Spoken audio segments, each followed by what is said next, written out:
Hoy nos hacemos una pregunta, una de esas preguntas que van mucho más allá de una simple esterilla o de una postura física. Vamos a ir al fondo, a la esencia de la conciencia, para preguntarnos, ¿qué es de verdad el yoga?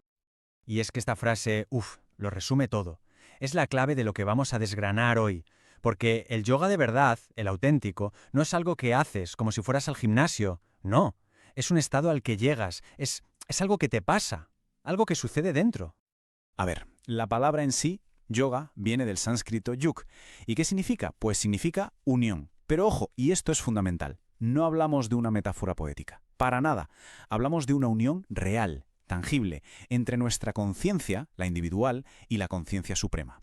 Es ese estado, ese momento en que la conciencia de una persona se funde, literalmente, con la energía que la creó. Por eso se dice que no se aprende, se despierta.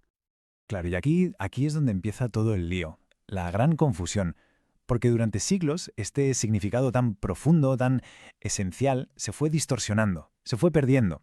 Y lo que nos ha llegado, lo que se enseña hoy en masa, que es pues una serie de posturas, de ejercicios, de técnicas de respiración, que siendo sinceros, tiene poquísimo que ver con el propósito original. Así que vamos a hacer eso precisamente. Vamos a desmontar, a deconstruir lo que hoy llamamos yoga. Y vamos a ver de dónde viene realmente. Y, bueno, la historia es cuando menos sorprendente. Es que la diferencia es abismal. Por un lado está lo que todo el mundo conoce, lo que se ha hecho popular, una serie de posturas, técnicas, puro ejercicio físico. Y por el otro, el propósito real, despertar la conciencia, la unión espiritual, una experiencia que es puramente interior. Dicho de otra manera, el yoga moderno se queda en el cuerpo, lo moldea. El auténtico busca despertar la conciencia. Y aquí viene el punto clave de todo esto. La inmensa mayoría de las posturas físicas, las famosas asanas, que se practican en casi todas las clases, resulta que no vienen de la India ancestral. No, su origen es mucho más reciente y europeo. Vienen de la gimnasia sueca del siglo XIX. Sí, así como suena. Un sistema de gimnasia al que con el tiempo se le fueron añadiendo nombres en sánscrito y un barniz de filosofía oriental. La cronología lo deja todo bastante claro. Todo empieza en 1813. Un tal Per Henry Link funda en Estocolmo un instituto de gimnasia y crea lo que se conocerá como la gimnasia sueca, un sistema muy metódico, muy científico para la época. Avanzamos hasta principios del siglo XX. Estas ideas europeas sobre el fitness llegan a la India y se mezclan con las tradiciones locales.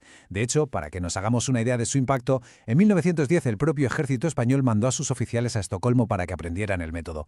Y ya mucho más tarde, en 1970, es cuando aparece Srimad allí con la intención de recuperar el sentido original y perdido del yoga, el de la experiencia interior. Y si quedaba alguna duda, una imagen vale más que 1000 palabras. A la izquierda tenemos ilustraciones de un manual de gimnasia sueco de 1902. A la derecha, copias casi calcadas de un manual español de 1911. Es que son idénticas. La prueba visual es demoledora. Lo que se estaba extendiendo por el mundo no era una tradición espiritual ancestral, sino un método de entrenamiento físico muy concreto y muy europeo. Esto no es una opinión, ¿eh? El investigador Mark Singleton, que es una autoridad en el tema, lo confirma en sus trabajos. Su investigación ha sido clave para destapar toda esta historia. Y su conclusión es clara. La gimnasia sueca no es que influyera un poco en el yoga, no. Lo transformó por completo. Convirtió una búsqueda interior, espiritual, en una actividad, pues eso, física. Vale, ahora que hemos separado el grano de la paja, por así decirlo, y entendemos de dónde viene la confusión, vamos a lo importante.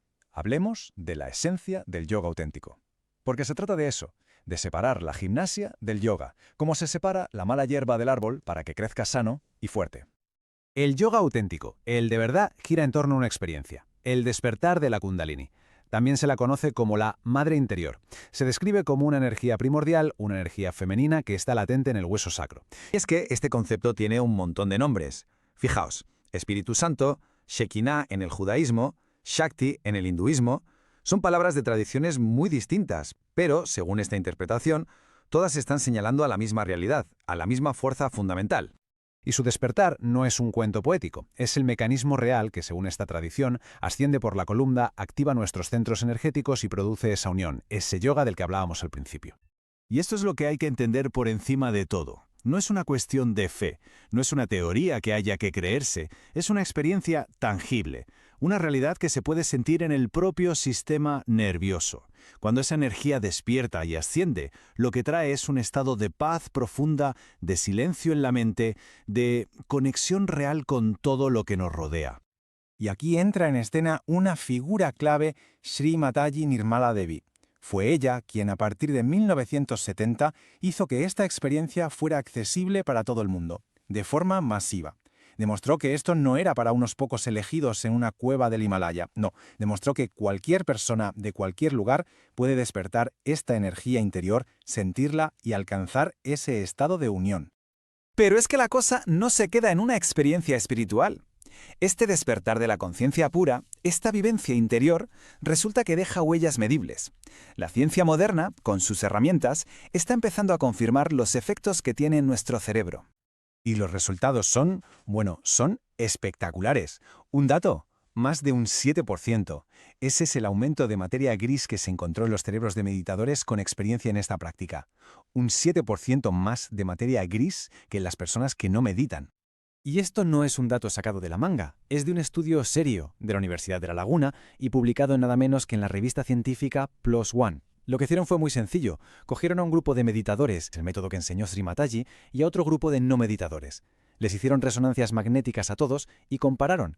El resultado fue inequívoco. Un aumento generalizado y significativo del volumen de materia gris en los meditadores. El propio investigador principal del estudio lo dijo de una forma muy clara. Tener más materia gris equivale a tener cerebros más jóvenes.